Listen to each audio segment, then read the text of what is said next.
Wednesday night. I'm grateful to be here with you, grateful for the technology that allows us to connect in the middle of the week. So, hope y'all are doing well.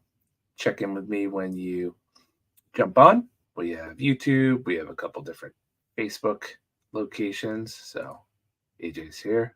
AJ.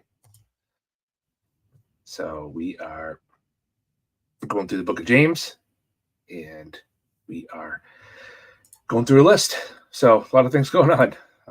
Speaking of a lot of things going on, Sunday's really special because we have some of our youth who are going away to college, and we want to celebrate them and pray for them and have some creative ways to support them and stay connected with them while they are away at college. So more info to come on that, but we're excited to be able to celebrate our college students. So good there. Hi, Mom. So yeah, that is about all I have for announcements. Pastor Brian Spicer, speaking of celebrations, I celebrate you, my friend. Let's see what's been going on in the world of Crazy Town this week. Why would you name a restaurant a Brown Breeze? Just a terrible idea. So if any of you are thinking about opening up restaurants, first of all, this is already taken. Second of all, just not a good idea. Let's see. This is an interesting word placement on these garbage and recycling bins. Every child garbage matters recycle. I think they could have done a better job with this. Those might be the worst looking churros I have ever seen in my life. Not appetizing at all. There's no amount of cinnamon and sugar that could rescue those. Also, if you have a brand that focuses on babies, you might want to. I understand this is supposed to say hello, but not real great design. Yeah, it was right.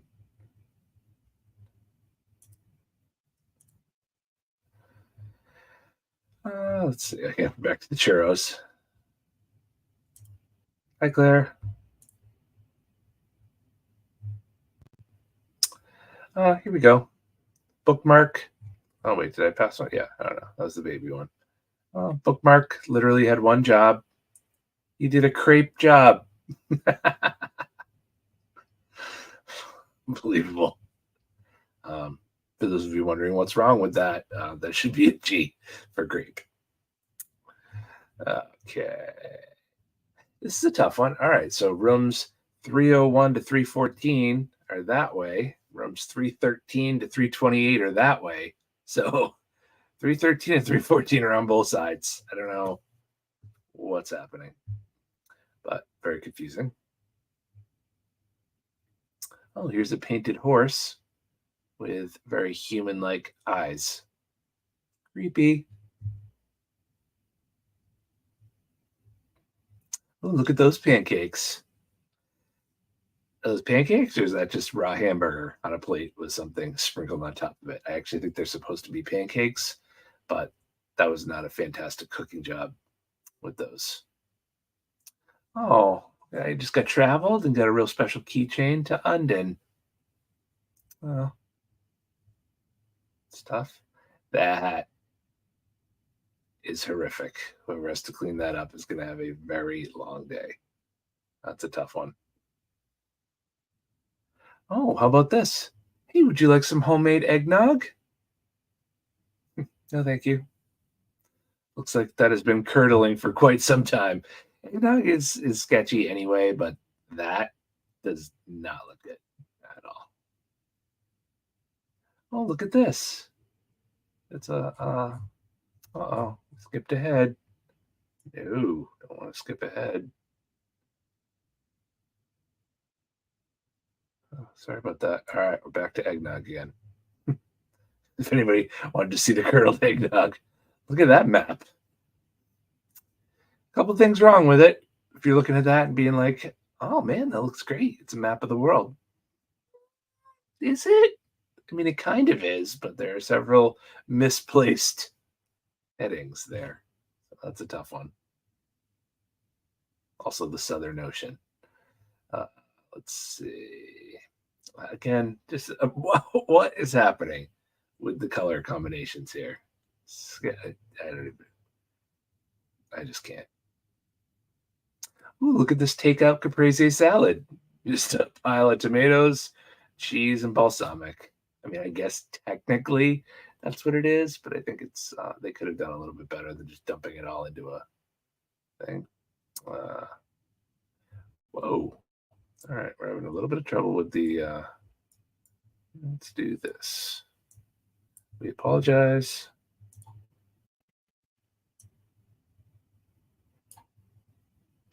There we go. We're back to the tragic caprese salad. Wow, I don't know what's going on today. This is looking to. Oof, getting a lot of scrolling. Very sorry. This is not what we're looking to do here. And the worst part is it keeps coming back to the eggnog. So nobody wants to see that. I understand. All right. We got the bad. We got the caprese salad. Oh, look at that. Look at that sink. That is not a great design job there. Really? Gonna take a little more pride in that. Let's see. Hey, look at that delicious grilled cheese. That no, not a good cooking job. That's just sad. I'll let you look at that. Very gross. Very gross. Why? That is disturbing. Like even if they're offering something great, I don't want that because that man looks possessed. Oh, look at that turkey. That looks delightful. Kind of looks like the turkey from National Lampoon's Vacation. Not appetizing. All right. I did not know that Red Robin made pizza, but they definitely should stick to hamburgers if that was the result. Not cool. A wise warning: do not exceed 20 children. Okay. Thanks for that. Oh, another cooking fail. A little bread with a bit of char on it. That's just I don't know. Ryan Spicer loves superheroes. That's just a design flaw, I think. Again, a weirdly placed cotton candy in the middle of the peeps. Yeah, I know. Poor Spider-Man. And then rating system. Wow, what is happening? Oh yeah, look at this. All right, so this is kind of funny. These are saw blades, and it says last. This is the Avanti Pro. Lasts 2 times longer than Avanti, and it gives itself 2 out of 5 stars. If you're giving, that's not good. Somebody needs to tell them that 2 times longer and 2 out of 5 stars are not the same thing. 2 out of 5 stars means the blade's probably going to fall apart immediately, and you do not want that. So, a fail. And then I'm not sure what the straps on the pile of stone and dirt are doing to help, but that looks like an accident just waiting to happen. So yeah, some fails this week that are supposed to make us feel a little bit better about the blessings in our lives and the non-burnt food that we have. So yeah, and this is a good transition because we're talking about wisdom tonight. We're talking about wisdom. We got through James, first part of James 3, where we talked about the tongue, right? We all were super challenged by that, I feel like. And then now it's time to talk about wisdom. So James doesn't just say, hey, you know what? I talked about taming the tongue for a while. I'm going to take it easy on you for a bit. He's like, nope, let's go on to talking about wisdom and what wisdom is. So let's jump in. We are in James chapter 3. And he talks about wisdom from above. So, just to set this up, the idea is, what is wisdom? What is wisdom? Wisdom is more than knowledge, right? We talk about knowledge. It's more than just knowing data. And we know this. I'm sure we can all think of people that know a bunch of cool facts, but we wouldn't necessarily say they're a wise person, right? Think of those genius types who you would trust with the International Space Station, but maybe not with your money or with your children. Why? Because their decision making is not quite on point. So wisdom is going to be more than just knowledge. It's also more than morality. It certainly isn't less than morality. Ultimately, it's wise to be moral in your business decisions, so you spend less time in jail, right? So wisdom is more than just knowledge and morality. So what is it? Well, if you look at our wisdom literature in the Bible, the book of Proverbs, Solomon talks a lot about wisdom in the book of Proverbs, and there's a lot of synonyms for wisdom, words that mean the same. One's the word insight. It means to see things for what they really are, to see reality for what it is, and to see the relationships, how they all fit together. There's a word prudence, which means to understand subtle distinctions, to see how things go together. And then Proverbs 8 says, by wisdom, the king rules, that wisdom is the basis for action. So perhaps a short definition for wisdom as we start to look at James is to know what things are, to know how things work, and then to know what to do about it, or even shorter, to be in touch with reality and respond to it accordingly. Or to say, to have competency with regard to the realities of life, that I comprehend how the world works and I understand how to navigate within it well. And the best way to do that is to understand the creator of the world and the one who's running everything, and understand him. Then we can understand the world that he made. We desperately need wisdom as Christ followers. I talked to you a lot of times over the last couple of years about the book Pilgrim's Progress, which is an allegory about a man named Christian who's going along the narrow road that leads to life. And on his journey, Christian comes across three sisters who he must learn from in order to navigate life successfully. And their names are piety, charity, and prudence, which are terms we don't use a ton in modern day vernacular. But piety is holiness, charity is love, and prudence is wisdom. And what the author was trying to say is, to be successful as a Christian, you need to understand love, understand what it is to be holy before God, and you need to know how to walk in wisdom. I've mentioned before, most of what I get asked about as a pastor is not about love or holiness, but about wisdom. Russ, it's okay to hate this dude, right? Nope. We're supposed to love people. Russ, do you think it's okay if I steal from my employer or launder money? Does the Bible weigh in on that? No, that's not okay. And yes, the Bible certainly does have a strong take on theft. Almost all the questions I get are in the wisdom category. How do I look at reality, see it for what it is, and then navigate it successfully? So we all want wisdom and we all need wisdom. And so what James will do in this passage is will give us a test to see how you're doing in your accumulation of wisdom. So he'll show us wisdom, then he'll show us a false sort of wisdom, how to determine true wisdom from false wisdom, and he'll do it by showing us the character, the origin, and the fruit. So to kick off the quiz, he says to us, who is wise and understanding among you? And he asks it in such a way that it's almost like he wants the audience to raise their hand or stand up. Like, who is wise among you? Certain people would go, yep, that's me. Here, what do you need? Many of us wouldn't volunteer ourselves, but in our minds, when the question's asked, we have to think about, hey, am I wise and understanding? Am I not? If I am, what basis am I wise? You have to decide if you think you're wise. And James can almost see what your natural response would be. If you were someone that was going to say, yes, I'm wise, then the next thing would happen is you'd come up with arguments to justify why you are. That's what we do. If I'm wise, it's for these reasons. If I'm not, it's for these other reasons. And James can predict, it seems, that we would want to articulate our reasons. That if you stood up and said, yes, I'm wise, you would want to show people by saying. You'd want to tell them what you've learned. And that's how many of us see wisdom, that it's knowing stuff and being able to express stuff about the realities of the world. But James is going to do something really interesting. He comes and says, do you think you're wise? And then as you're trying to think about the basis for your wisdom, the next thing he says is, by his good conduct, let him show. And that's what our translation in the English Standard Version says, but in the Greek, the first word is a command. It's an imperative. So his first word is show me. You think you're wise? Show me.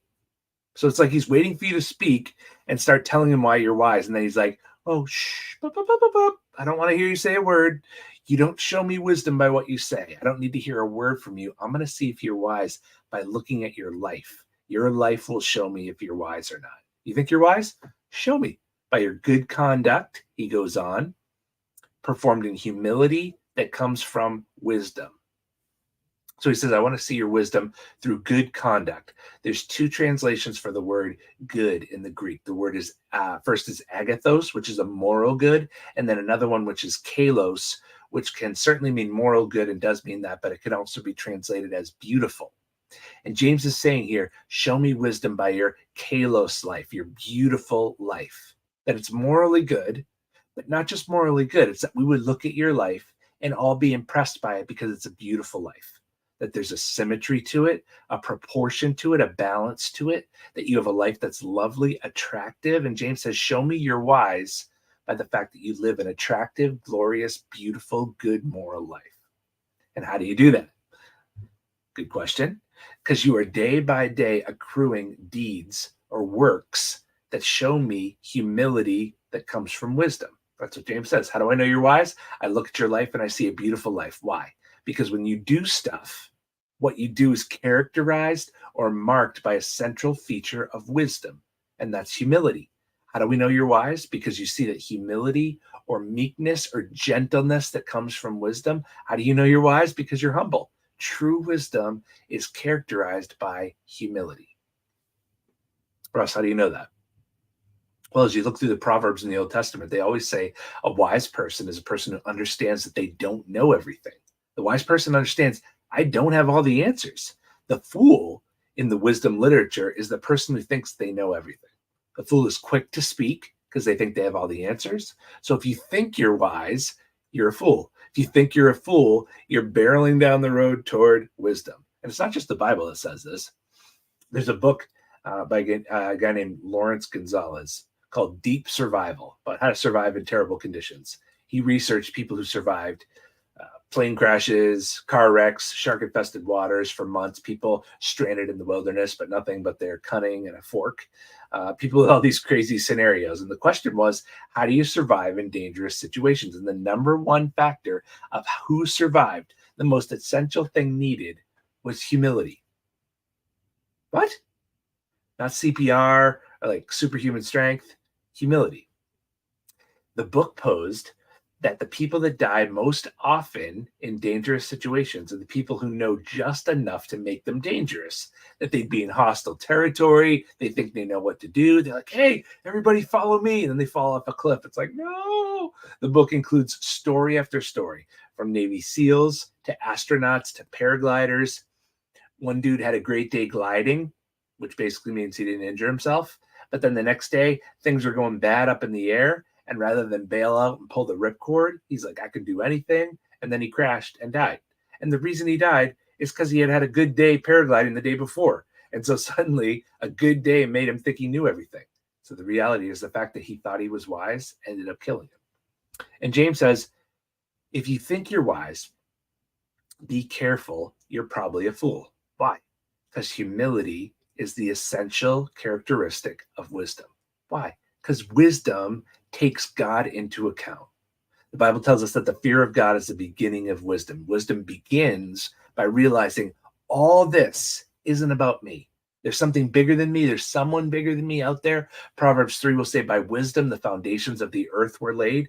I can look around at the earth and see the way the ground and the water and the sky all relate, that there's a symmetry and a rhythm to them. I see that the world has an order and a sense to it, that the world was crafted in wisdom. It all works. So then I look up and say, some wise being made this. So wisdom starts by realizing there's somebody bigger than me out there, and he's made all this, and he has purposes for it, and I'm a part of it. Then wisdom causes you to look at yourself and say, I have abilities, I have gifts, I have resources I can use, but this whole show is not about me. So I realize that my knowledge is limited, that I don't know everything and I'm a broken and frail person. I make mistakes. So a truly humble person is not somebody who beats himself up and says, I'm a loser, I'm not really smart, I'm dumb. No, that's not true wisdom. True humility is somebody who says, you know what? I have a good, reasonable approximation of myself. I've been given gifts. I can do certain things, but I'm not the centerpiece of history. There's someone bigger than me. He's got a plan, and I'm going to discover what it is and where I fit in.